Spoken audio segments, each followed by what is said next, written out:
né? Então,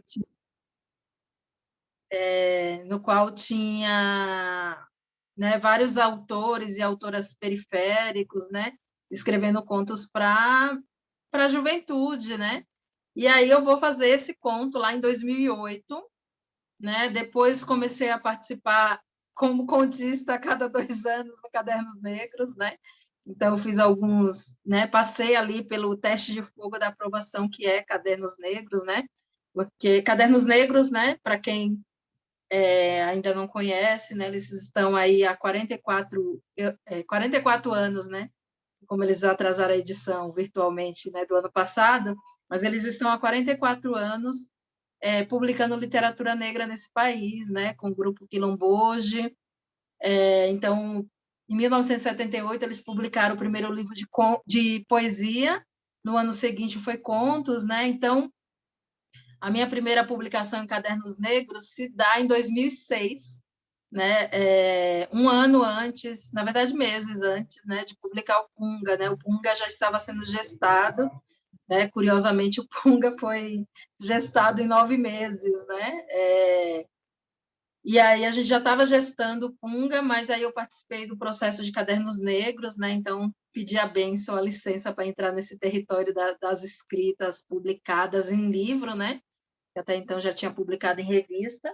E aí fui publicando, né? Em Cadernos Negros. Então, se eu não me engano, 5 contos não são inéditos, né? Dentro do Filha do Fogo, e 7 são, né? Então foi escolhido propositalmente aí 12 contos, né? Esse livro tinha a intenção, né, de ser uma homenagem a Xangô, né? Mas Yansan passou na frente, já se exibiu na capa, né? Então, agora, dia 4 de dezembro, né, eu vou lançar, né, o meu quarto livro de poesia, é isso? A vez ou não, terceiro livro de poesia, quarto livro, no caso, chamado Quem Pode Acalmar Esse Redemoinho de Ser Mulher Preta, e é todo dedicado a ela, né? Então, esse aqui era uma homenagem a Xangô, né? Mas aí a gente conseguiu colocar uns machadinhos aqui, assim, né? Pra dizer, ó, a gente tá lembrando de você. Mas ela chegou e já roubou a cena na capa, né? E tudo mais. E aí foi proposital, né? Escolher 12 contos, né? Então, são digamos que homenagens ali na sutileza. Não é um livro que trata de espiritualidade, né? Ele trata, não, de espiritualidade não, que trata de religião. É um livro que trata, né, de espiritualidade, de mediunidade, né? Tem uns contos ali oníricos, né? Essa coisa do sonho, né? Então, e as personagens, né? Sempre mulheres. Quando aparecem, né? As figuras masculinas também é pelo olhar de uma mulher, né? E no caso de uma mulher negra, né? Então, tem vários contos aí que dá vários debates, vários debates, né? E aí, nesse livro, depois eu fui percebendo, né? Apesar de mencionar racismo, né? E tudo mais, ele já vem com uma ideologia que eu tenho pensado muito, que como a gente escrever, né? Nós que escrevemos literatura negra, como que a gente pode escrever para o futuro, né? Pensando numa sociedade sem racismo, sem machismo, né? Porque se a gente não tomar cuidado, o racismo, o machismo vira os protagonistas da nossa história, né? E a gente gostaria, né, de nem ser atravessado, né, por essas questões, né? Então, no Filha do Fogo, ele vai trabalhar com memória afetiva, né? Tem contos que como o Filha do Fogo mesmo, né? Ele não menciona racismo, né? Ele é um conto de uma menina livre, né, que vai usar ali o elemento fogo, né, elemento de Xangô, elemento de Ansan. É que os dois, né, a pessoa não tem culpa, né, se meu Ori é comandado pelos dois, né, e eles não brigam, né, eles se amam, né, então não tem disputa aqui, né. Então, onde está um, está outro.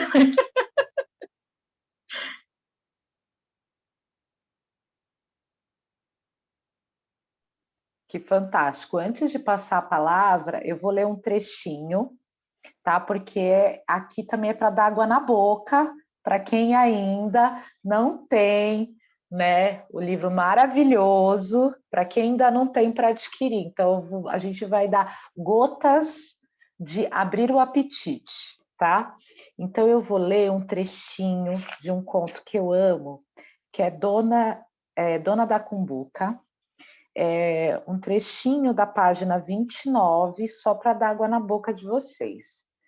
Jane peregrinava na frente da casa de Dona Dudu, andando em câmera lenta. Dona Dudu era uma das moradoras mais antigas do bairro.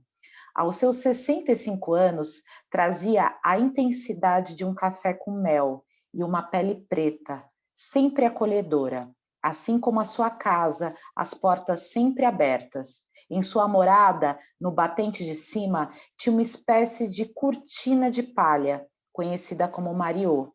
Havia momentos em que o som dos atabaques e de uma sineta chamada Dijá durava por horas. Ela possuía muitos filhos.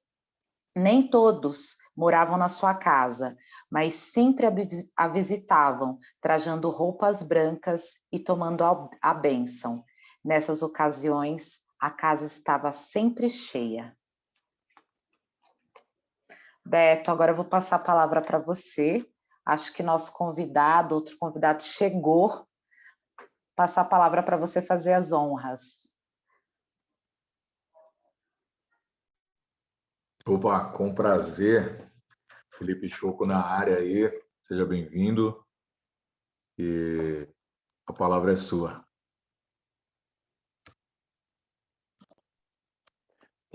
Eu que agradeço o convite, peço desculpas pelo atraso, foram questões de dinâmica e organização.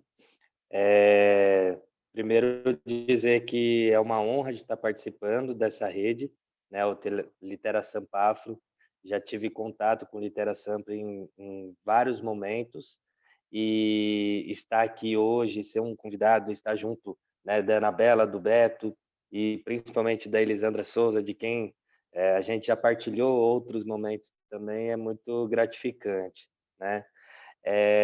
Para falar sobre essa obra, o Rap, Cultura e Política, Batalha da Matrix e a Estética da Superação Empreendedora, para mim é muito importante dizer a minha trajetória, da onde que eu venho, que o rap para mim não é só um objeto de estudo, mas o rap, ele dentro da cultura hip hop, foi o que me deu não só a camisa, mas que me deu uma cultura de fato, da qual eu pude partilhar, da qual eu pude me letrar, da qual eu pude aprender a conviver em sociedade, e que a partir dessa cultura urbana e que tem um acento negro e periférico que predomina, foi o que me trouxe identidade, foi o que me trouxe autoestima, foi o que me trouxe uma consciência crítica, inclusive para hoje refletir sobre essa cultura, refletir sobre essa produção musical, refletir sobre esses movimentos que acontecem tanto nas periferias, mas assim como a Batalha da Matrix, acontecem nos centros das cidades, esse fenômeno que é uma batalha de MC, né? O que, então, me motiva a pesquisar sobre o rap, a falar sobre um dos elementos do hip hop, por meio das batalhas de MCs, não era, portanto, somente estudar o outro ou estudar um objeto que está totalmente externo a mim, mas muito pelo contrário, dentro desse movimento, procurar me descolar para ter um senso crítico e poder devolver a essa cultura aquilo que ela me forneceu, que é o conhecimento de si e o conhecimento da realidade da sociedade em que vivo, né? Então, é a partir daí que iniciei essa pesquisa, que eu acho que é muito interessante a gente considerar toda escritora, todo escritor, acredito eu, e defendo essa tese, não é sem que seja pesquisador ou pesquisador, né? Então, o ato de pesquisa, ele é intrínseco ao ato da escrita.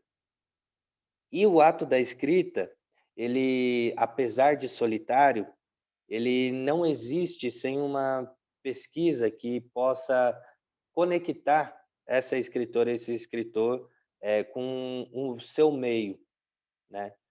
Dentro disso, minha busca nesse livro e com a escrita era de criar diálogos, ao mesmo tempo que a gente sabe que escrever é sempre uma escolha.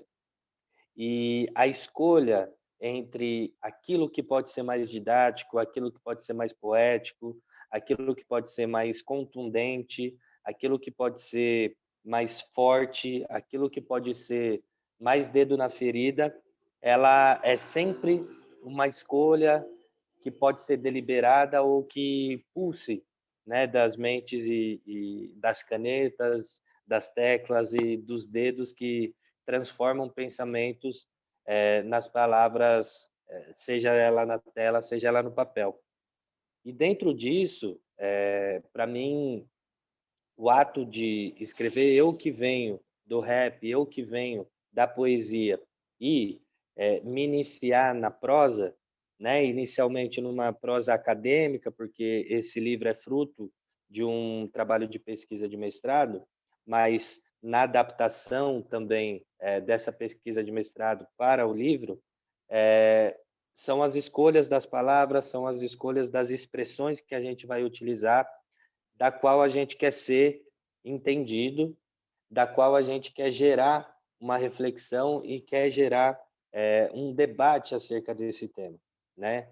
Minha perspectiva, então, com esse livro não era esgotar ou mesmo apresentar para um público que não conheça propriamente o rap e que tem as dimensões da cultura e da política e do espaço dentro dele, mas também gerar um debate interno para quem produz essa música, para quem está dentro dessa cultura, para quem faz parte desse movimento cultural, de poder refletir sobre questões que muitas das vezes elas não estão na ordem do dia.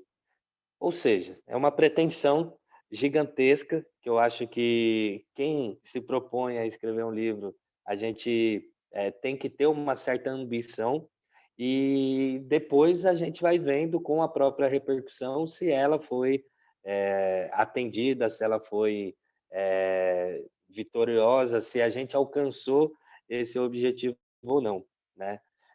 No meu caso especificamente, eu faço uma pesquisa sobre a Batalha da Matrix e no primeiro momento em que eu acesso a organização da batalha, que eu já conhecia as pessoas, eu tive a obrigação de dizer que o resultado não necessariamente agradaria, ou eu não poderia iniciar uma pesquisa já garantindo que o resultado dessa pesquisa agradaria a organização especificamente, né? Então, essa relação de verdade, essa relação de cumplicidade com a organização da Batalha da Matrix, para mim, ela foi muito importante a ponto de saber que não é só no resultado da pesquisa que a gente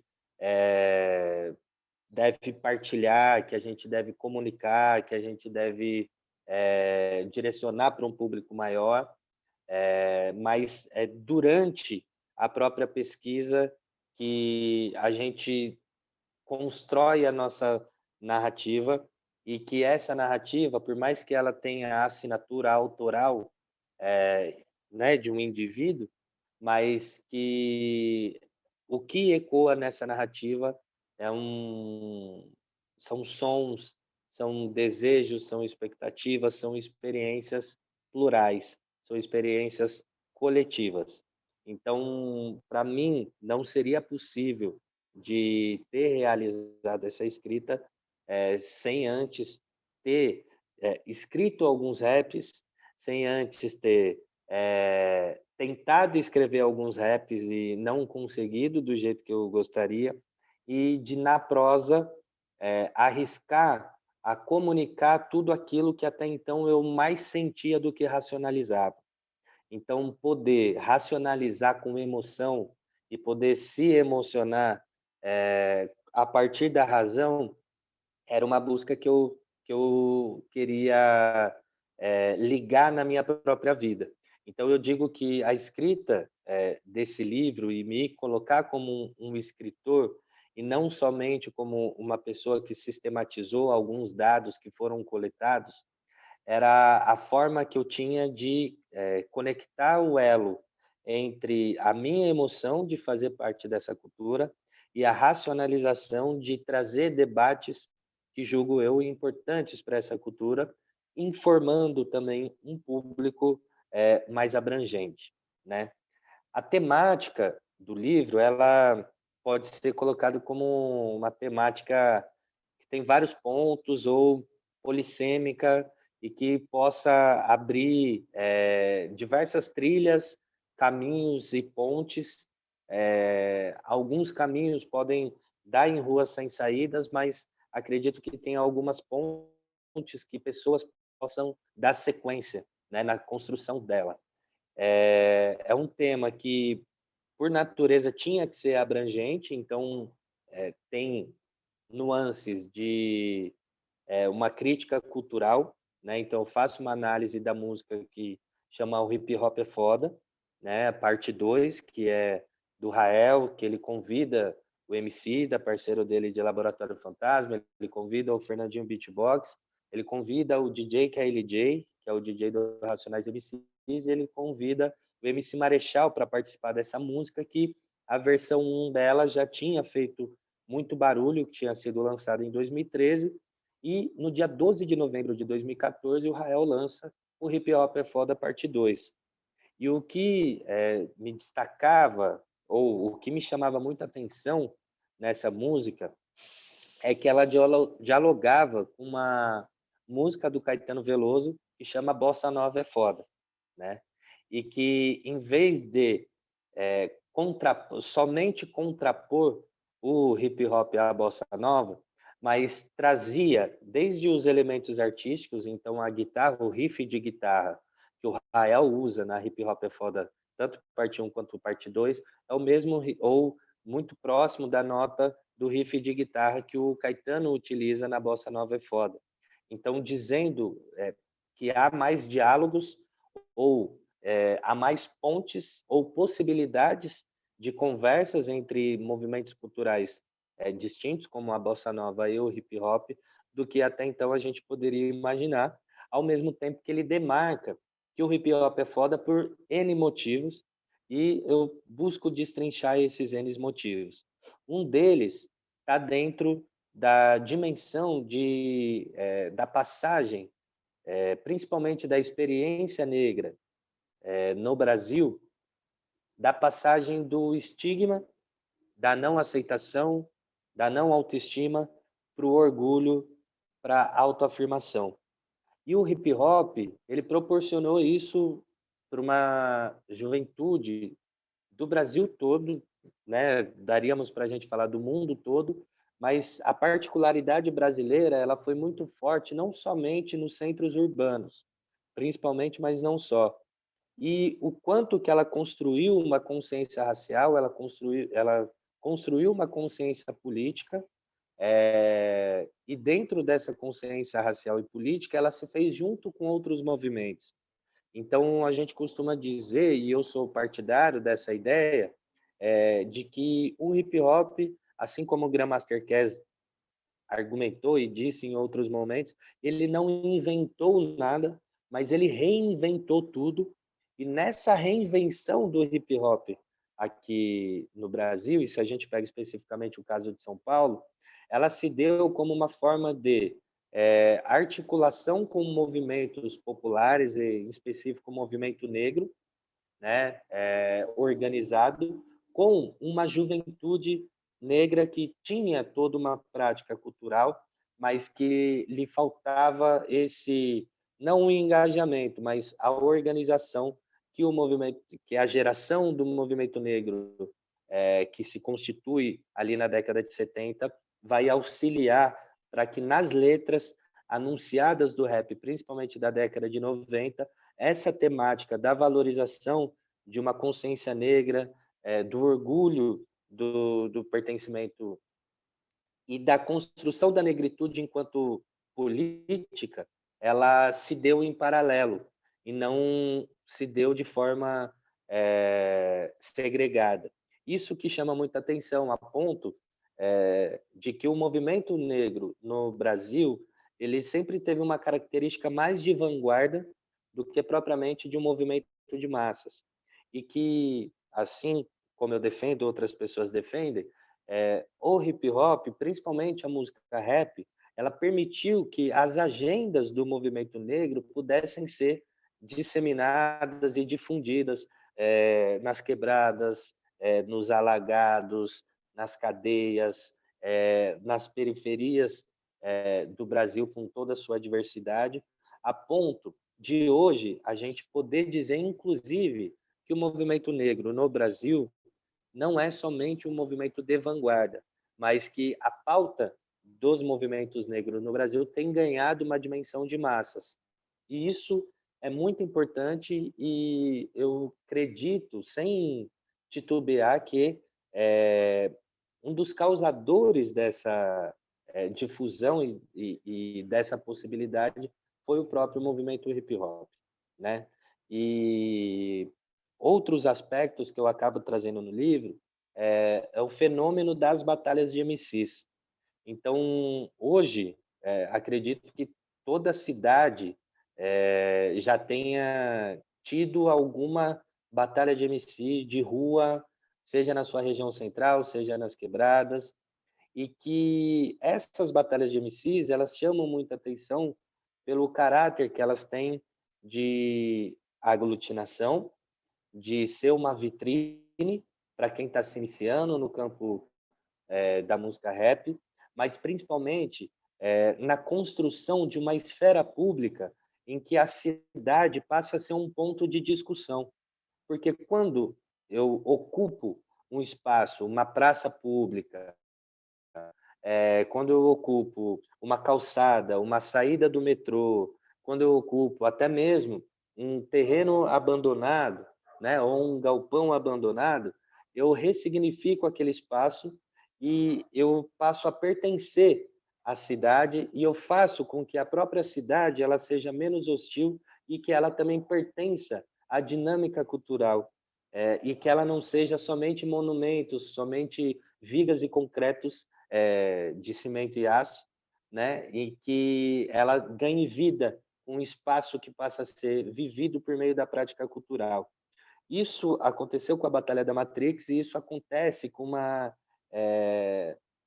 com inúmeras batalhas Brasil afora, a ponto de que a gente tem o principal evento de uma batalha de MCs que acontece no Brasil, chamado Duelo de MCs, que acontece em Belo Horizonte, né, todo final de ano, e que o Duelo de MCs ele congrega hoje representantes de todos os estados da Federação Brasileira, né? Então, são 26 estados mais o Distrito Federal que estão representados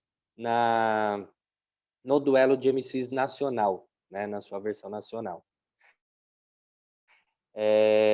E o quanto que o fomento do duelo de MCs, a partir de 2012, auxilia ou estimula o nascimento de uma série de batalhas de MCs em todo o Brasil. No estado de São Paulo, um levantamento que foi feito pelo Mamute, que é o organizador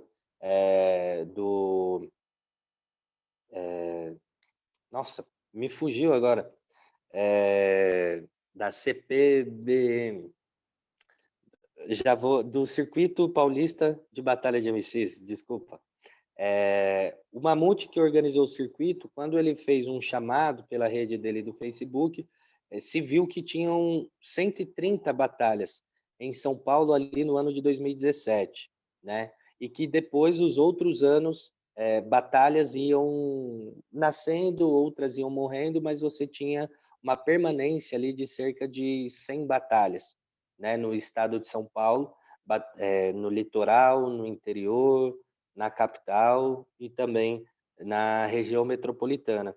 E que essas batalhas, elas, no campo da consciência racial, o que eu pude verificar, inclusive nas entrevistas que eu realizei, é que ela não cria uma consciência racial somente nas pessoas negras, mas ela também cria uma consciência racial nas pessoas brancas, de como que, mesmo igual você tá um caso aqui do Gil, que é um MC branco de São Bernardo do Campo, que vem de uma família italiana, que cresceu na família dele com o avô, com o pai, fazendo piadas racistas, e quando ele chega na batalha de MC, ele entende qual era a posição dele ali, que ele, segundo palavras dele, tinha que pisar em ovos, né, para verbalizar, e que por se caracterizar o rap dentro de uma cultura negra e periférica, ele teria que demonstrar muita habilidade para poder se destacar nesse movimento.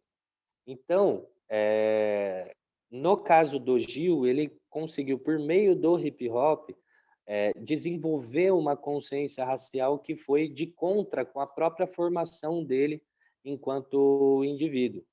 E que nessa formação, o movimento hip hop, por meio das batalhas de MCs, o auxiliaram a entender a realidade brasileira de uma outra forma. Então, acredito que o movimento hip hop ele seja um movimento cultural de massas, que ele tem como seu foco uma tradição enquanto cultura de rua, uma tradição enquanto cultura negra e uma tradição enquanto cultura periférica, e que dentro dessa tradição ele conscientiza principalmente sobre a noção racial, pessoas negras, pessoas indígenas, mas também as pessoas brancas. Então, o movimento hip hop, isso na pesquisa ficou muito evidente, ele possibilita essa troca, e ele possibilita principalmente um protagonismo negro, que não é um protagonismo negro somente pelo entretenimento, como já aconteceram com outros movimentos, com outros ritmos musicais, mas ele é um protagonismo que ele se propõe de fato autônomo, que ele se propõe de fato independente, que ele se propõe de fato com que pessoas desenvolvam criticamente o seu estar no mundo. E, inclusive, possibilitando que a diversidade entre o ser negro no Brasil e ser brasileiro, ela seja apresentada de uma forma muito mais complexa, né? Acredito que agora seja para colocar as questões iniciais, né, do livro. São N temas que pode se desdobrar do livro. O que eu chamo a atenção é que a minha trajetória no campo da escrita do rap, depois da escrita poética por meio dos saraus, eu fiz parte de um sarau do Fórum, né, que era do Fórum de Hip Hop de São Bernardo, e depois a escrita por meio da prosa sobre o mesmo tema, talvez me trouxe uma busca e uma consciência de que ser escritor, primeiro, demanda ser pesquisador, e segundo, a ideia da racionalidade das palavras que vão ser utilizadas, elas têm que ter uma carga emocional a ponto de que as pessoas entendam se emocionando e se emocionam entendendo o sentimento que estão sentindo, né? Sensacional, sensacional. E até mesmo lendo o livro, né, para a gente que é contemporâneo aí dos anos 80, dos anos 90, foi uma viagem para mim ver nomes como o Atalib Afirma, Duke Jan e a Nação Hip Hop, que são os grupos da antiga, assim, que a gente pegava e curtia muito. Só dando continuidade, eu queria, assim como a Anabela fez com o livro da Elisandra, queria deixar um gostinho aí para a rapaziada que está acompanhando, de um trecho do livro, da página 78, que ele descreve mais ou menos assim, ó: portanto, podemos agora concluir o porquê o hip hop é foda, a partir da canção de Rael, Emicida, Marechal e demais. Apesar da sua origem social, representar a população negra e periférica, em sua maioria, a superação, que nega, mas contém, dos estigmas do racismo e da vivência na periferia, que, tal como a ideologia do branqueamento da população brasileira, funcionava como uma marca inferiorizadora que os afrodescendentes carregavam em sua história, e possibilitou um fortalecimento físico e simbólico de grupo, a ponto de positivar e garantir o orgulho da negritude, até mesmo de um território que apenas apontava uma geografia distante do centro das cidades. Essa positivação possibilitou uma ética reguladora de comportamentos, valores e significados sociais, dando sentido de pertencimento a toda uma geração produtora de cultura e cheia de potências. É isso mesmo. Eu costumo falar que o hip hop foi o pai de muita gente daquela época. Foi um pai para mim, né? Sou um jovem de periferia. E eu queria perguntar para Elisandra, né? Como é que o hip hop chegou, a cultura hip hop chegou na vida dela. Ela que é uma paulistana, né? Que aos 2 anos foi morar na Bahia. Conta pra gente como é que foi isso. O Choco, você fala o nome do Choco errado, né? Choco. Ele foi falando, né? E é muito bacana, né? A gente perceber o quanto o hip hop, né, transformou nossas vidas, né? No sentido de trazer, né? Como a pesquisa aponta, né? O lance do pertencimento, né? O hip hop é esse renascimento, né? Da gente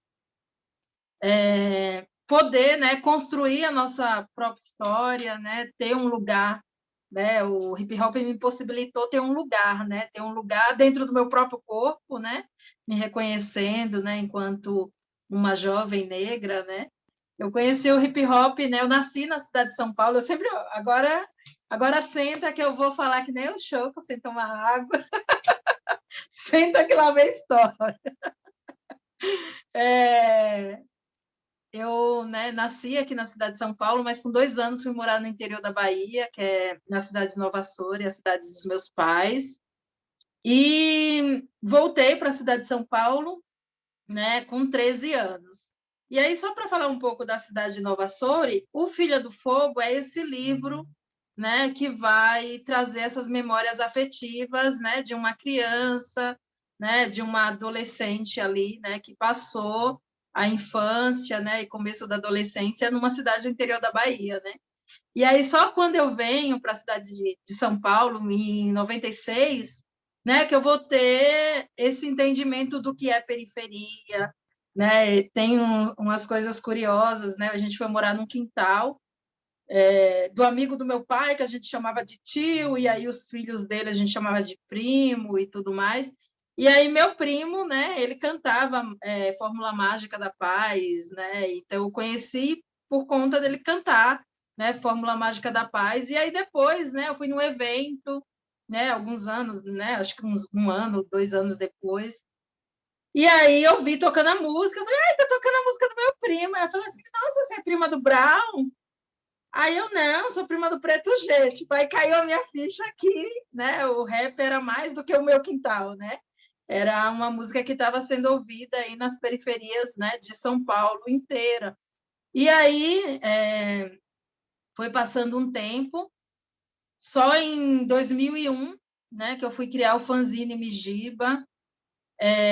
Já, né, o Choco foi falando, né, dessas possibilidades que o hip hop, né, não tinha como você ouvir um rap e você não sentir necessidade de mudar a sociedade, de mudar seu entorno, de mudar sua casa e tudo mais, mas a minha falta de talentos me levou para a literatura, né? E para fazer o fanzine, no caso, né? Porque a África Bambata começou, né, a difundir ali o quinto elemento, né, e tudo mais. Porque nos 4 elementos eu não me encaixava, não sabia dançar, não sabia grafitar, não cantava rap, não, né, não discotecava, não dançava, enfim. Mas quando chegou ali nessa difusão do quinto elemento, que seria o conhecimento, eu falei, que eu gosto, né? Eu leio, né? O hip hop me apresentava personalidades negras, né? E a grande literatura, né, que eu aprendi foi com as letras de rap, né? Mano Brown é o nosso maior cronista aí, né, de todos os tempos, assim. Tem como você ouvir uma música, né, e aí vou falar em especial Racionais, e você não ser transportado para aquele cenário, né? Ele cria o cenário,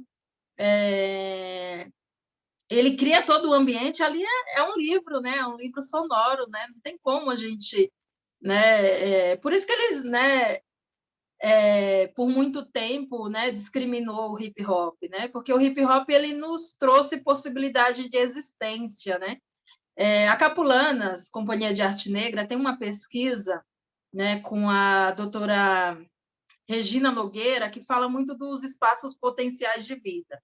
E o hip hop foi esse lugar, né, num cenário, né, anos 80, né, anos 90, um cenário que as periferias de São Paulo, né, estavam em guerras, né, não que agora não esteja, né, mas era esse cotidiano, né, de você ver pessoas mortas na rua, né, pessoas sendo assassinadas, né, tinha os justiceiros, né, tinha todo um cenário ali, né, de guerra, né, cenário de guerra, assim, né, e o Beto, né, falou assim, foi pai de muita gente, né, a maioria dos meus amigos, né, dessa época não tinham pais, né, não tinha a presença do pai, então a relação, principalmente com Racionais, né, com Mano Brown, com Ed Rock, era como se eles fossem aqueles pais, aquele conselheiro, né, aquela figura masculina que eles não tinham em casa, né, no meu caso era tipo a família, né, Doriana Preta, né? Tipo, o pai, a mãe e as 3 filhinhas, né? Então, e eles, né, os meus amigos frequentavam muito a minha casa, né?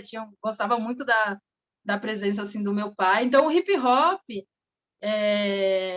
na minha vida vem como esse renascimento, né? Esse divisor de águas, né? De poder né? Tanto que a questão racial, né? Eu e a minha irmã, que a gente que trouxe para dentro de casa. Minha mãe era morena. Não, minha mãe era mulata e meu pai era moreno. Não, minha mãe falava que era branca e meu pai falava que era mulato, né? Então, quando a gente falou assim, não, pai, não, a gente é todo mundo negro, não sei o quê, né? E tudo mais. Mas foi um trabalho, né? Então, os jovens também fizeram esse inverso, né? De ensinar os seus pais, né? Sobre questão racial, porque eles não tinham conhecimento, né? Não era a questão não era tipo não falar por não falar, é porque eles também não tinham aprendido sobre isso, né? A gente só tinha aqueles incômodos, mas sem saber decifrar. E o hip hop foi esse, né? Esse dicionário, né? Decifrar esse lance do pertencimento, sobretudo o pertencimento racial e o pertencimento de ser da periferia de hoje. Eu moro em tal bairro, né? De colocar as periferias no mapa, né? Se você falar de Capão Redondo e você não falar de Racionais, se hoje você não falar de Criolo, né? E não falar do Grajaú, né? O rap ele faz também esse mapeamento geográfico, né? As pessoas iam procurar trabalho e não falava, eu falava que morava em Interlagos, né? Interlagos até minha casa lá no Grajaú é 40 minutos. Né? Então, de pegar ali uma referência da cidade, né, mais localizada, e não falar o nome do bairro. Moro em Santo Amaro, gente, é quase 1 hora de Santo Amaro até a minha casa, né? Então, esse pertencimento ao hip hop que me fez chegar nessa literatura, né? E aí começar a pesquisar, chegar até Cadernos Negros, né? Quando o Choco fala, né, que o movimento negro, né, e o hip hop fizeram essas conexões, porque o movimento negro também fez, né? E aí vou pensar, sei lá, no Guelé 10, né? Um Guelé 10 que criou projetos e revista que aproximavam, né? Era uma forma de, né, de politizar ali, né, esses jovens negros que já tinham uma influência, né, sem a mídia, né?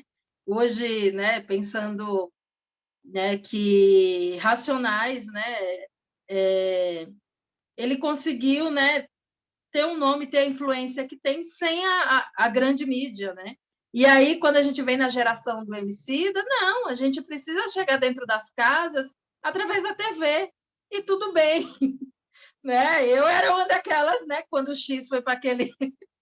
né? A gente já teve os grandes exílios dentro do hip-hop, né? Eu falo, gente, o X foi, né, um puta talento, né? Aí você fala, a pessoa vai mudando, né, de posicionamento. Às vezes eu acho que a gente teve alguma culpa nisso também, né? Porque o X foi o grande exílio da cultura hip hop, né? Da pessoa aí, né, num posicionamento contrário que todo o movimento, né, acreditava, e exilarem, não, vamos ouvir mais a música do X, né? Eu tinha um amigo que fez fanzine, tipo, queimava, né, o disco do X com fotos assim, né? Então, a influência, né? A influência, né, que a gente tinha por um posicionamento. Eu mesmo não tomava Coca-Cola, né? Nem tinha dinheiro para Nike e falava que não usava Nike. mas eu também nem tinha dinheiro para comprar, né? Então, essa é a influência nesse nível, assim, né? De você imitar os posicionamentos dos grandes líderes, assim. Eu lembro que uma vez, né, você falou do Rael, a gente estava na Galeria Olido, né, e tinha um lançamento, a Globo estava lá, e entrevistaram o Rael e vieram para me entrevistar. Eu falei assim, eu não dou entrevista para a Globo. O Rael olhou para minha cara assim, quem você pensa que é para não dar entrevista para a Globo? Mas era uma reprodução mesmo, né, de o meu grande mestre, Mano Brown, não dá entrevista para a Globo, eu também não dou entrevista para a Globo. Hoje a gente fica assim, ai, não, se bem que uma entrevista, né, seria interessante, né, para a gente difundir o livro e tudo mais, né? Mas o quanto influencia até hoje, assim, né? E o hip hop, né, vem. A gente trabalha numa, né, todos nós aqui, né, e o hip hop, pensando na literatura periférica, a literatura negra, todos nós trabalhamos com a perspectiva de ancestralidade, né? Então, o hip hop bebeu em fontes, né, como o samba, a capoeira, né, toda essa cultura que veio antes, e aí os saraus periféricos, né, vai beber disso também, né? Os saraus periféricos não é só pela questão do livro, o sarau periférico veio por conta da oralidade, né? É essa oralidade, né, que conecta, né, os saraus periféricos com o hip hop, e agora mais recente, né, mais recente, mas já tem 12 anos, que é os slams. O que é os slams se não é as batalhas, né? As batalhas é só, né, é um outro jeito de girar, mas é tudo a mesma coisa, né? Essa, né, esses espaços potenciais de vida que vai influenciando gerações, assim. E aí não tem como uma pessoa, né, falar de slam, ter slam e não respeitar o hip hop, não tem como você ser da literatura e não respeitar o hip hop e o samba, né? Tá tudo muito conectado, né? E é essa educação de terreiro, né, de se a gente não aprender a respeitar a ancestralidade, né, quem veio antes, né, quem é contemporâneo, quem vem depois, a gente não respeita ninguém, né? Então, esse cuidado que a gente tem que ter, porque a gente tem, sim, crises geracionais, né? Mesmo a gente que é mais novo, a gente viveu nada. Mas é muito bacana, assim, né?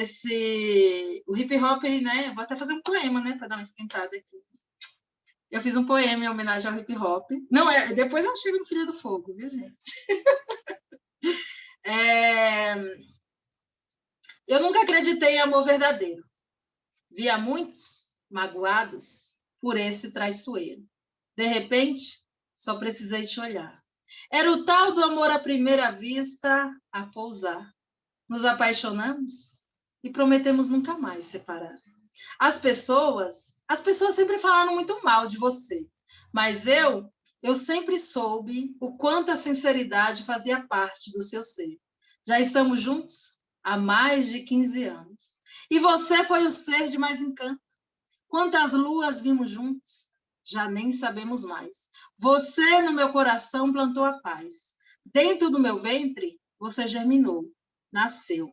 Autoestima, esperança, paz interior, respeito. Sem contar muita humildade, que sem essa não tem jeito. Eternamente juntos, lutando lado a lado, ouvindo melodias, cantando bem alto. Sou tão você que muitas vezes esqueço quem sou. Seu nome, hip hop, meu eterno amor. Não, eu vou parar por aqui, né? Porque a pessoa começa a falar de hip hop, né? Deixa eu tomar uma água, viu? Choco, eu preciso do seu fôlego, né? O pessoal.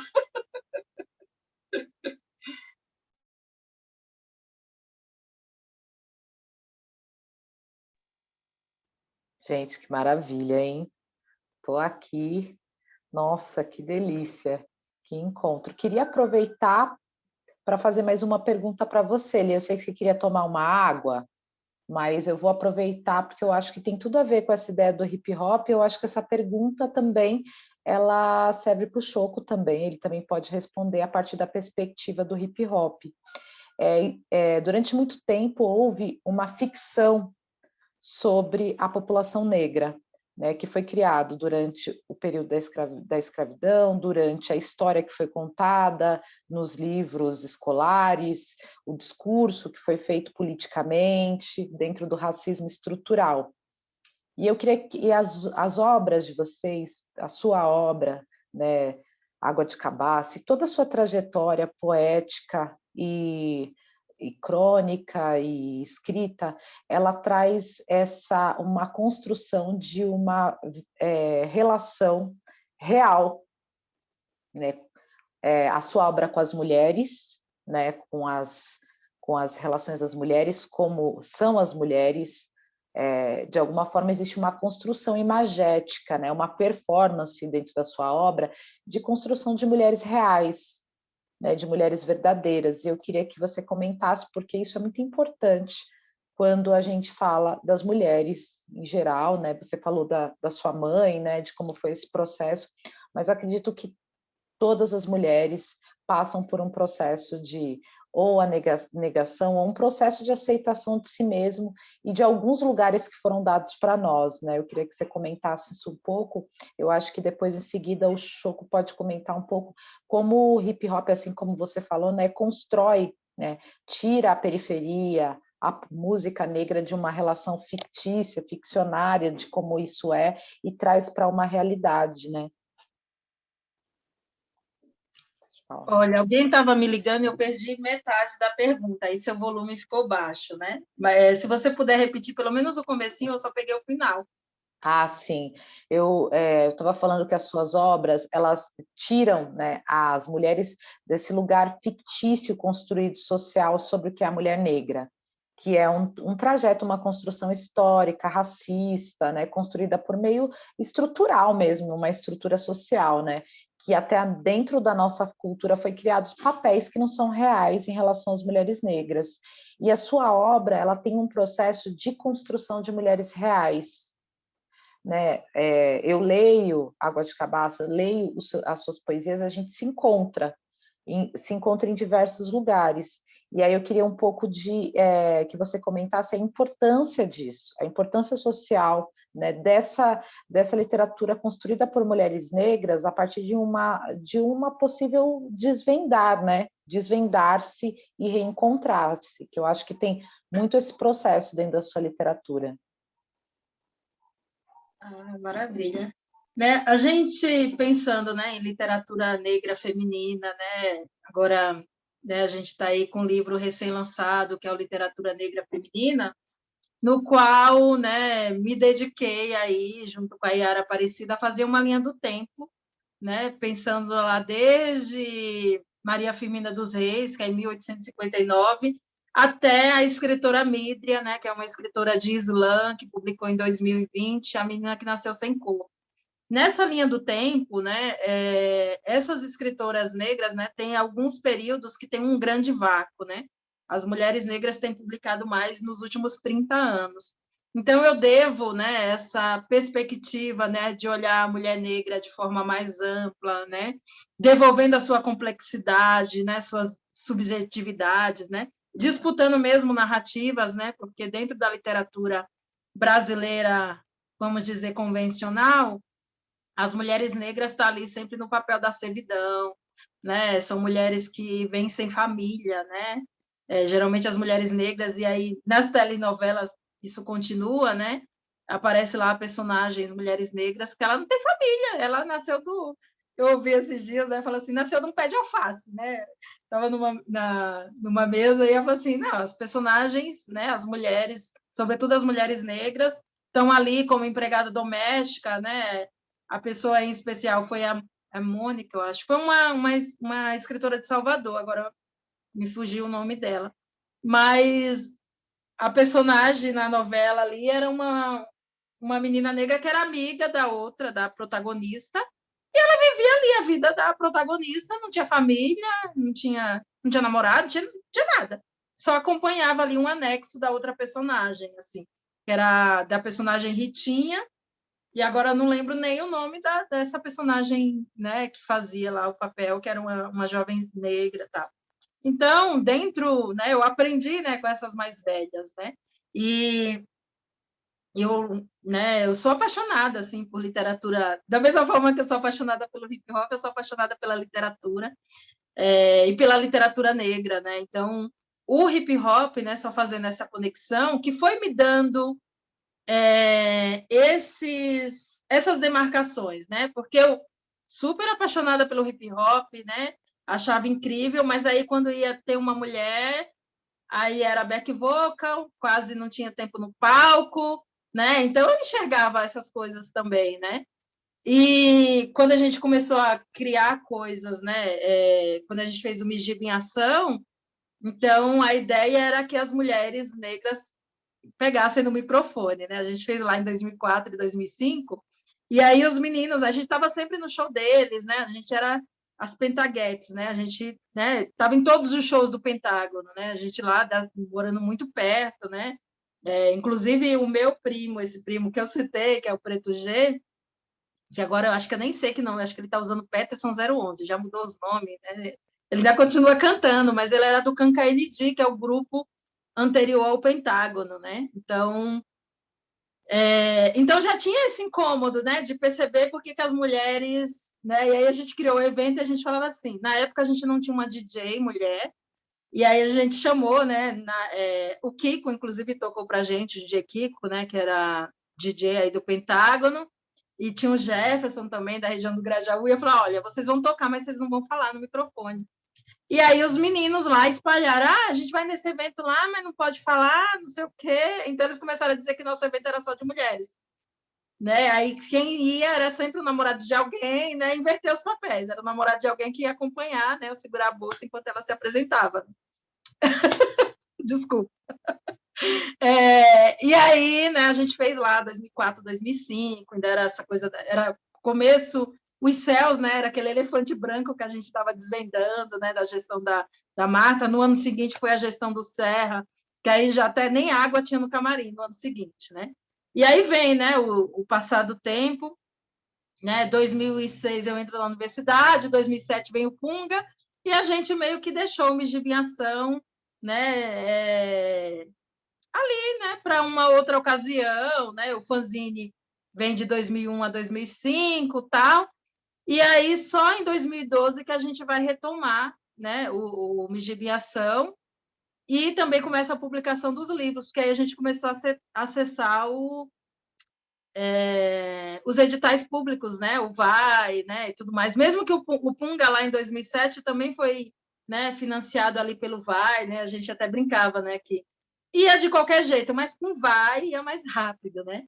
E aí, por que eu estou falando isso, né? Conectando o hip hop, né? Porque já tinha essa necessidade de ouvir, né, a versão das mulheres, né? E mesmo eu sendo público lá do hip hop, né? Isso vai desaguar na literatura, né? De poder falar dessas mulheres, dessas subjetividades, sem necessariamente estar só no papel de servir. Pode ser que aconteça, né? De uma história ou outra, você ter uma mulher negra que ali está no trabalho doméstico, está na serviço, mas ela vai ter um histórico, né? Ela vai ter um contexto ali, não vai ser plantada do nada, né? Como uma colagem, né? Que você vai cola lá no meio da história, né? No meio da narrativa, né?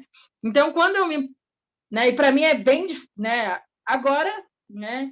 Não escrevi depois nenhum conto depois do livro, mas eu estou muito nesse lance de escrever para o futuro, né? Não necessariamente um afrofuturismo, né? Porque ainda não cheguei nesse nível, né, de afrofuturismo, mas de pensar essa sociedade, essas mulheres, né, que elas têm um contexto, né, elas são múltiplas, né, elas são complexas, né, porque a gente está sempre ali colocadas também com um pensamento muito raso, né, então dentro do conto, né, dentro da ficção é brincar de ser deusa, né, brincar de criar humanidade, né, de criar mundos, né, mundos possíveis, né.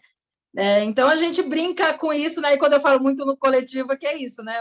Apesar de hoje o coletivo Mijiba, né? A atuação dele é a publicação dos livros, então a gente contrata a equipe para fazer livros, né? Mas é um trabalho que vai contemplar o coletivo, né? Ainda que esteja no eu equipe, né? E aí a gente vai mantendo, né? Esse lance assim.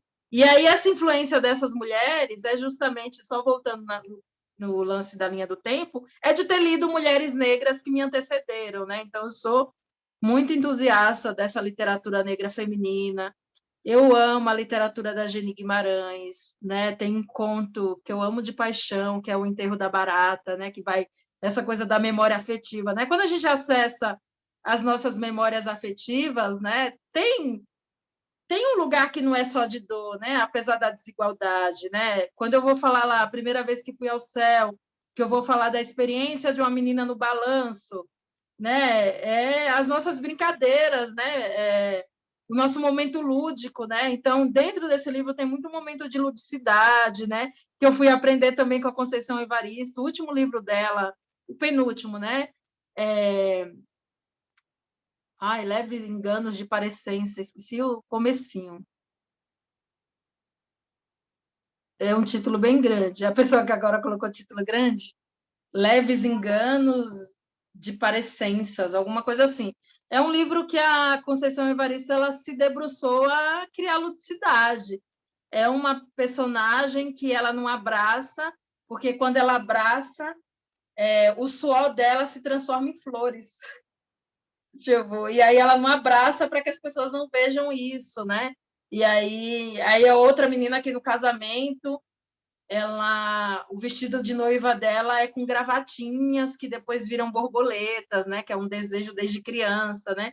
Então essa literatura, né? Essa literatura feita por mulheres que vai me possibilitar criar um universo encantado e não é só tipo, né? Como o filme A Vida é Bela, né? De sair da realidade, né? Porque a literatura para ela fazer sentido, ela tem que ter verossimilhança com a realidade.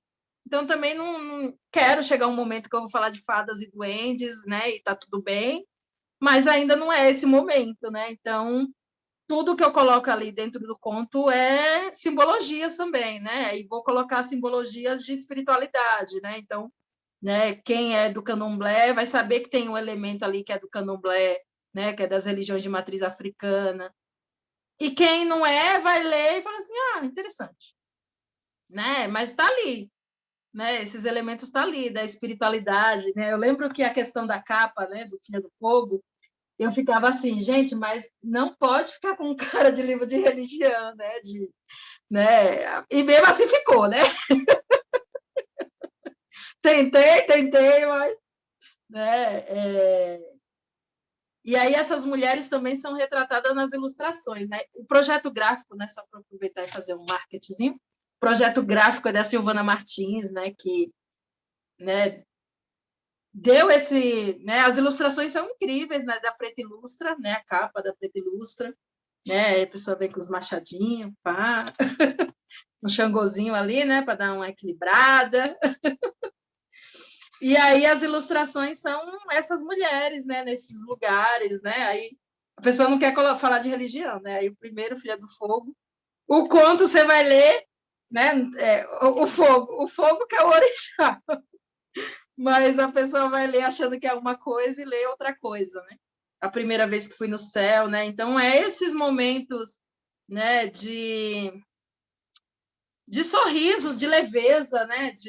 Apesar dos conflitos, né? Ser conflitos, né, de pessoas que têm conflitos, né? Conflitos da humanidade, né? Insegurança, né? Autoestima, né? Tem o Afagos, né? Que vai tratar da mesma personagem que é a Dara, né? A Dara me persegue, né? A Dara, inclusive Dara ia ser o nome de alguma filha, mas já tem tanta Dara e tanta Dandara por aí que eu vou ter que achar outro nome para criança, né? Quando eu tiver, né? Porque ela nem nem foi fabricada ainda, tinha nome e tudo, mas, né? Já dava para fazer, já tem as gerações, né? Das Daras e Dandaras por aí.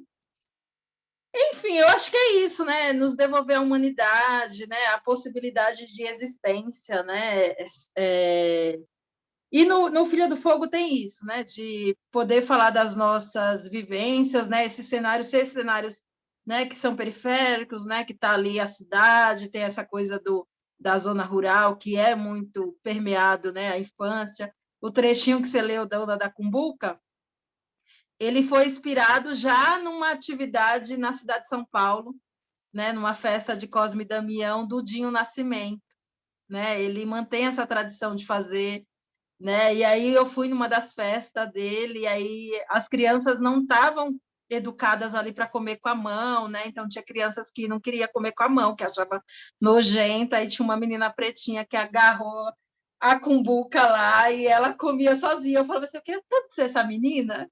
E eu tenho uma foto, meu celular era tão ruimzinho, eu tenho a foto da menina que ela pegou a bacia, colocou no meio das pernas, e as outras que estavam não queria comer, porque achava nojento comer com a mão, ela comeu aquilo sozinha. Eu ficava assim, eu queria tanto ser aquela menina. E eu fiquei observando e depois virou esse conto, né? Porque eu fui essa menina, né? De ser essa menina que lá na Bahia a gente era uma das 7 apóstolas lá, né? Para comer o caruru, né? Então eu estava lá na fila, eu comia 3, 4 caruru num dia só e estava feliz da vida, assim, né? Então consegui ficcionar esse momento que para mim, né? Sinto morro de saudade, né? Aí quando chega setembro eu fico lá disponível para caruru. Às vezes aparece os caruru, né, para a gente ir aí.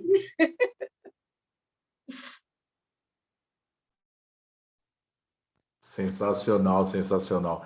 E a propósito, essa arte aí da menina no balanço, até comentei com a Maria para que a gente vai tentar colocar ela aqui na parede do Espaço Cultural Dona Chica, que é uma homenagem que a gente fez para minha mãe. Eu acho linda essa imagem. E eu tenho uma pergunta aqui da Cris Lima, que é a nossa companheira na rede também, para o Choco, que ela diz assim, Choco, o encontro com seu livro me fez revisitar minha história enquanto mulher periférica que não viveu intensamente a cultura hip hop na adolescência, anos 90, mas que se encontra com ela anos depois, em 2010, pelo movimento dos saraus periféricos, por onde cheguei numa biblioteca comunitária e onde estou há 9 anos com mais 5 mulheres. Você poderia falar sobre o encontro do hip hop com os saraus nas quebradas de São Paulo e do Brasil e onde eles se cruzam e qual a sua importância? Nossa, total, assim, porque essa é uma trajetória que é muito a minha trajetória individual, né? Então, é, eu e a Elisandra, a gente já bateu essa bola antes, né? De estar em espaços em comum, como o Sala Real, que era um baile que aconteceu ali entre 2003 e 2004, na Epitácio Pessoa, no centro de São Paulo. E ali tinha um espaço de microfone aberto, era a banda central acústica, quem apresentava era o Kamal, né? Tinha DJ Célio, DJ Negrito, DJ Marco, a Jamu, e Barata e uma outra galera.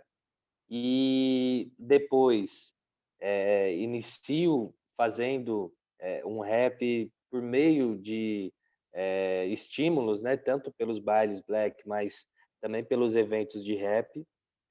E de alguma maneira, os saraus, eu tenho isso muito vivo comigo aqui, é que você passa a ter muita gente produzindo rap, muitos eventos de rap, demandava uma certa estrutura e você tinha muita gente que produzia, mas que muitas das vezes não queria colocar a cara ali, não queria subir no palco, não, ou tinha vergonha, ou não tinha toda a habilidade necessária para estar ali em cima do palco, e que com o sucesso da Cooperifa, principalmente, possibilitou com que o formato sarau, esse espaço de encontro em que as pessoas iam para escutar, as pessoas iam para falar e se sentiam tranquilas para poder falar, seja um pensamento, seja uma rima que tinha, seja uma poesia formatada.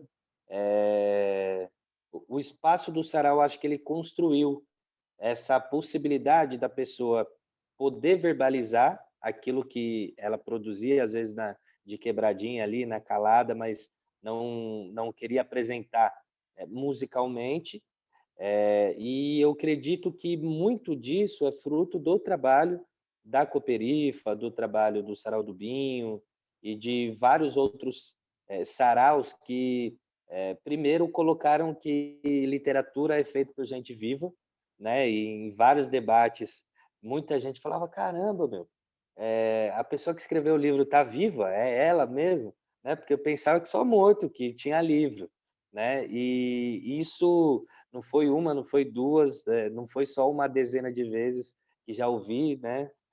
nos espaços de literatura e tudo mais, e os saraus, ele pôde conectar público e produtores, né, de poesia, o que foi, acho que um movimento, né, um movimento extremamente rico, que possibilitou não somente pessoas que assumiram a escrita como a sua profissão ou buscando viver da escrita, mas que procuraram na escrita como uma forma de expressão, como uma forma de se colocar no mundo, e que essa forma de se colocar no mundo mudou toda uma subjetividade, uma postura, né, de uma geração.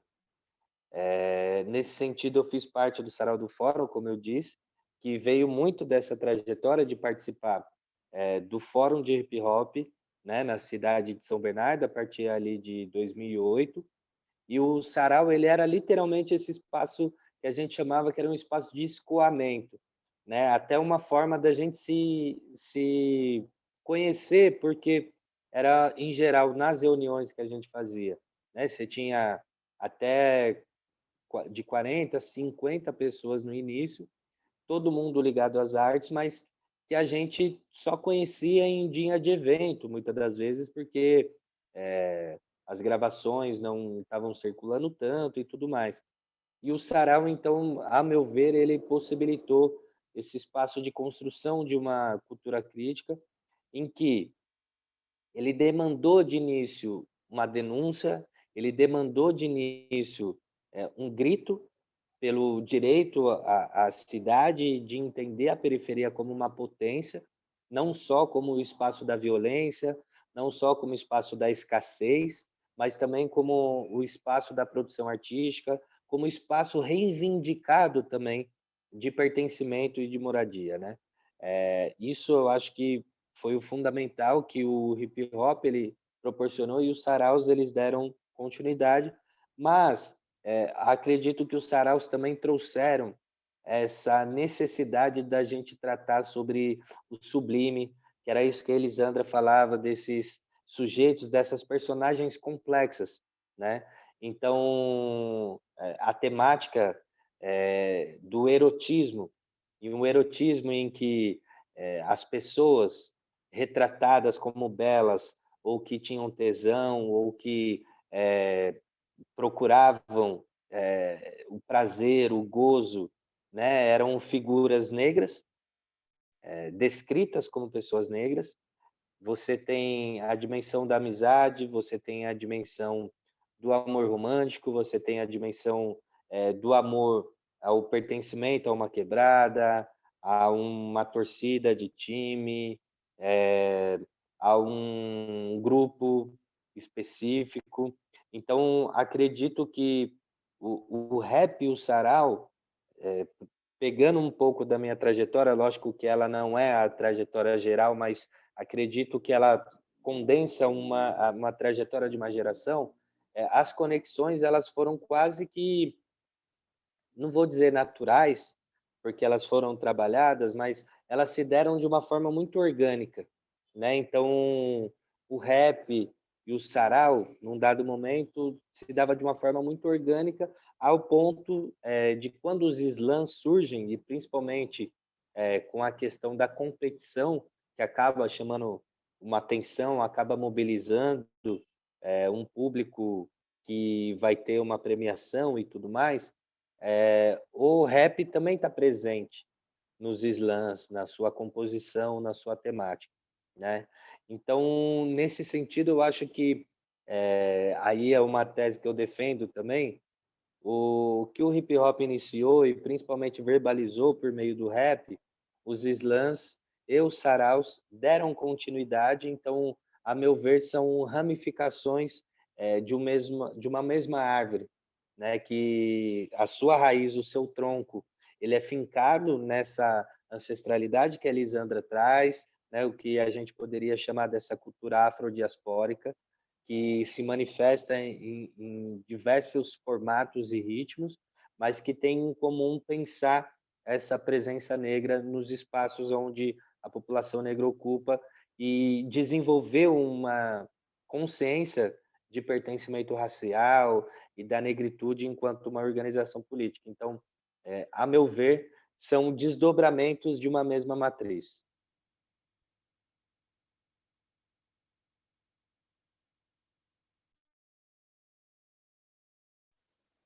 Top, é isso.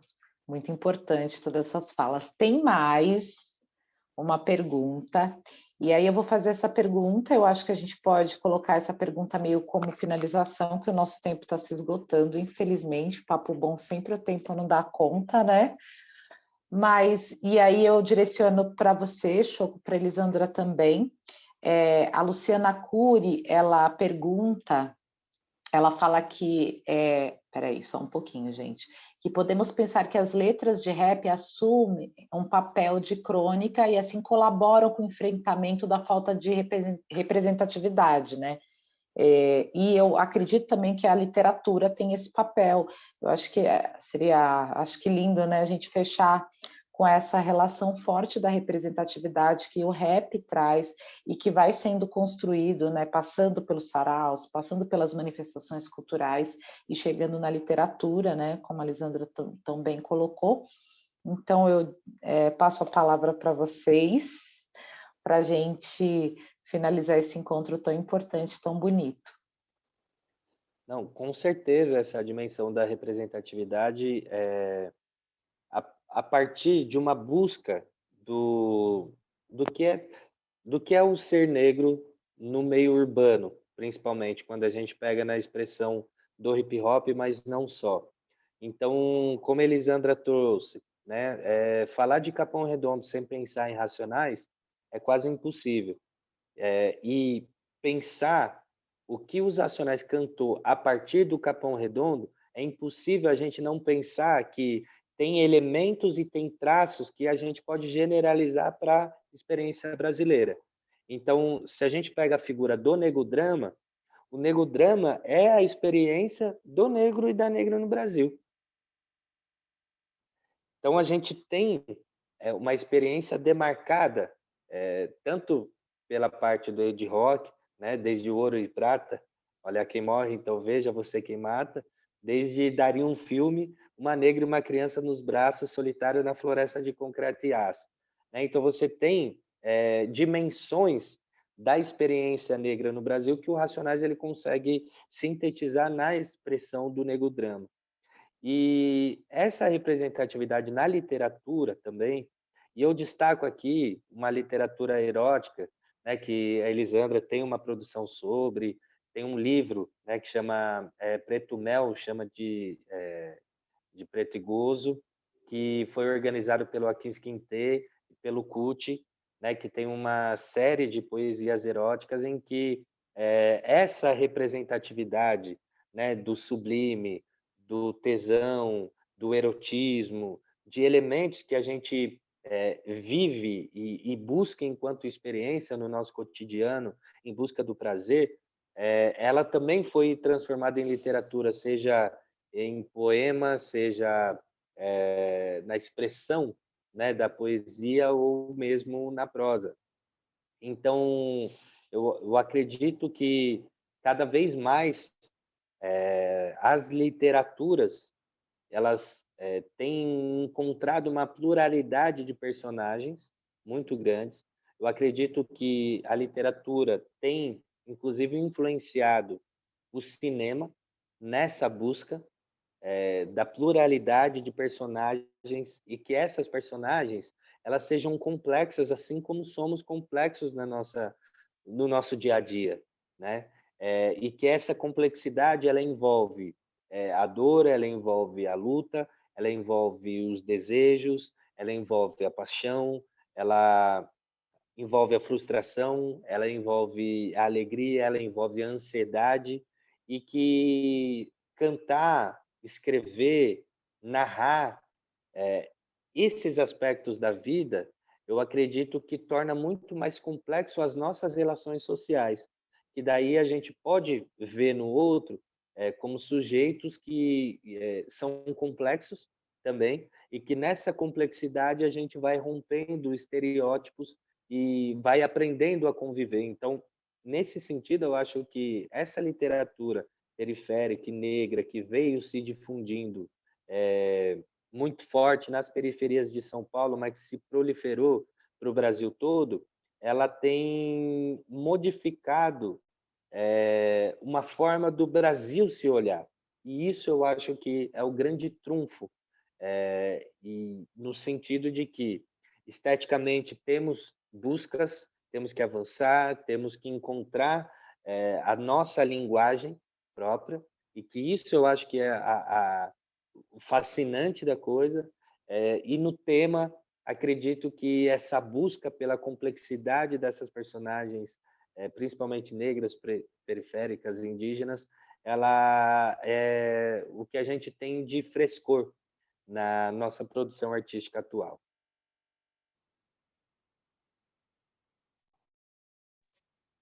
Perfeito. Elisandra. Eu vou aproveitar, né, e para agradecer, né, foi incrível, né, é sempre uma honra, né, poder falar um pouco dessa literatura. Eu fui contemplada aí pelo que o Choco falou, me contempla, né, se eu for falar, eu vou acabar sendo redundante, então eu quero colocar um conto, né, para a gente finalizar com um pouco de leitura, né, sobre o Filha do Fogo. E eu vou ler o conto que dá nome ao livro, né? Porque ele é mais curtinho, mas também foi o texto, né, que nomeou aí essa experiência literária, né? Então, convido vocês a conhecerem Filha do Fogo, 12 Contos de Amor e Cura, né? Que vocês vão gostar bastante. Filha do Fogo. Nasci, né? Filha do Fogo. As brasas acesas, avermelhadas e vibrantes, sempre foram uma dança que meus olhos aprenderam a contemplar. Quando tinha 2 anos, conheci a mandinga praticada pela minha avó. O fogão a lenha era seu companheiro de muitas horas. Ela colocava madeira, abanava as brasas, cozinhava feijão, assava pão, fervia leite, fazia doce de caju. Só ela alcançava aquele saber. Quando ela não estava no fogão a lenha, estava procurando os ovos que as galinhas botavam no meio da roça, secando carne no sol, aguando suas rosas, bugarins, Comigo Ninguém Pode, Espada de São Jorge, ou colhendo pimenta, cebolinha, coentro e manjericão. Eu ficava o tempo todo por perto, dentro da casa. Primeiro, por medo de tudo, segundo, por ser muito curiosa. Eu ficava ouvindo vozinha contar algumas histórias para minha mãe, uma delas que estava guardando dinheiro para comprar um dente de ouro.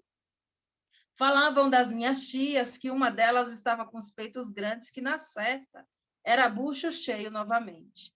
Algumas decisões, se deveriam comprar mais bois ou guardar o dinheiro para uma precisão.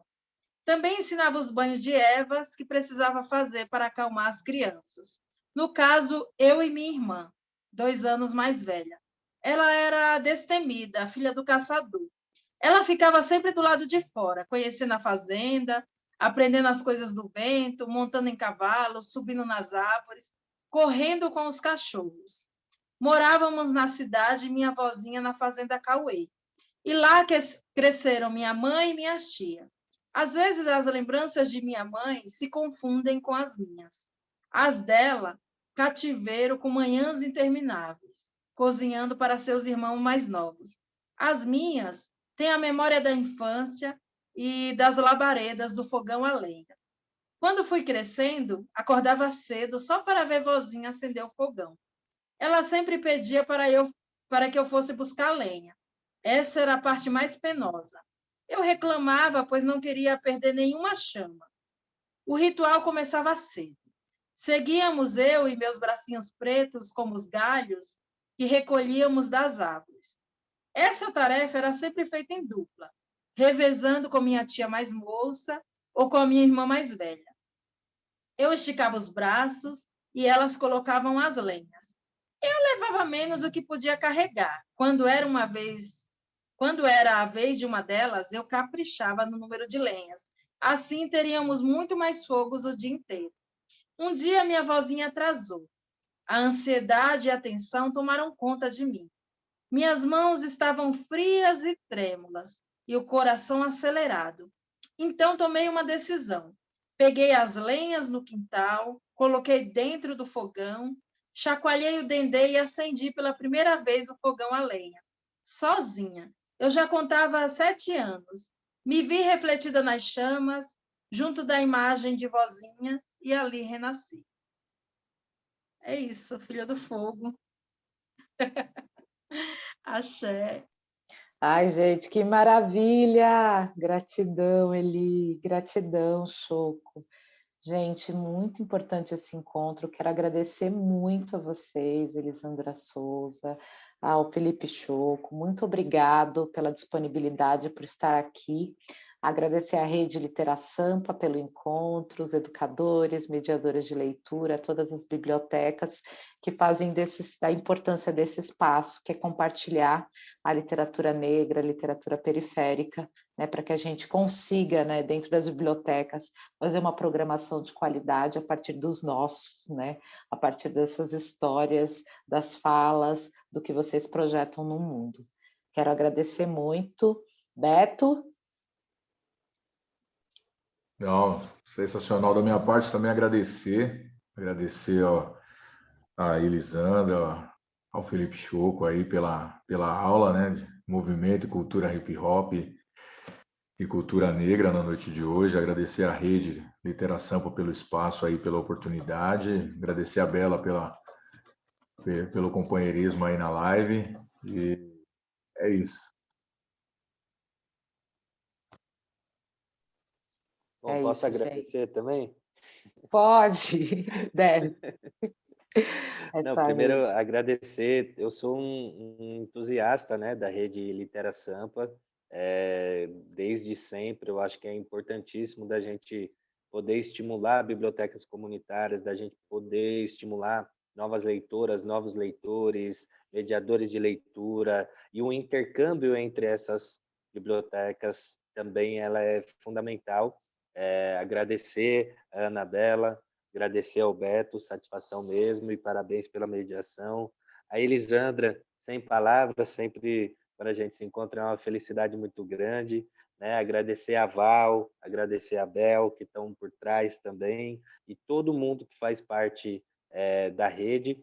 Mais uma vez, peço desculpas pelo atraso, mas foi de dinâmica, porém, acredito que a gente teve um belo encontro, e quem sabe, num futuro bem próximo, a gente possa estar presencial com toda a segurança possível, tratando sobre essas questões, tá bom? Então, uma boa noite, um forte abraço geral.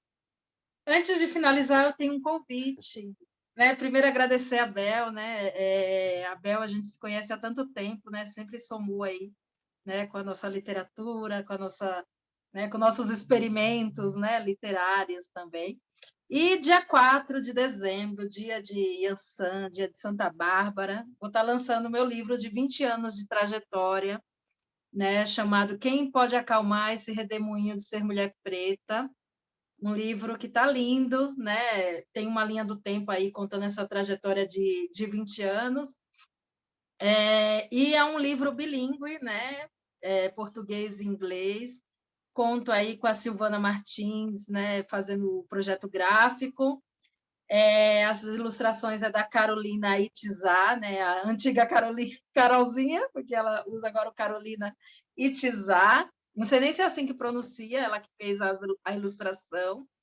Então, o lançamento vai ser virtual, né? Por meio do. Vai ser no YouTube, mas a gente vai ter também um lançamento presencial no mesmo dia, na Mostra de Literatura Negra, organizada aí pelo Ciclo Contínuo, no espaço Odisseia, que fica na região da Paulista. Vai rolar aí as divulgações, né? E tudo mais. Então, conto com vocês, né? Seja virtualmente ou presencialmente, né, para estar chegando aí, para mandar esse axé aí, um livro todo dedicado aí à Rainha dos Ventos e das Tempestades, né? Nossa mãe Yansan, essas nossas palavras, né, possam ventar aí por vários cantos, né, e esses projetos, né, que nos inspiram tanto, né? A gente né? Às vezes a gente produz, né? A gente fala assim, ah, acho que ninguém está lendo, né? Não, tem muitas pessoas lendo, né? E fortalecendo o trabalho, né? A Miriam Alves sempre fala muito, né? Ah, a gente fica querendo um reconhecimento, né? De um lugar que eles nunca vão reconhecer, eles não vão dar esse poder para a gente, né? Então, e a gente já tem sim um reconhecimento dos nossos, a gente tem um reconhecimento do hip hop, né? A gente tem o reconhecimento dos saraus periféricos, dos slams, da rede de bibliotecas comunitárias, né? Então, é essas pessoas, é esses lugares que a gente tem que estar e estar sempre junto e fortalecendo, né? Porque é nós por nós, né? É nós por nós, assim. Então, gratidão e espero vocês dia 4 de dezembro.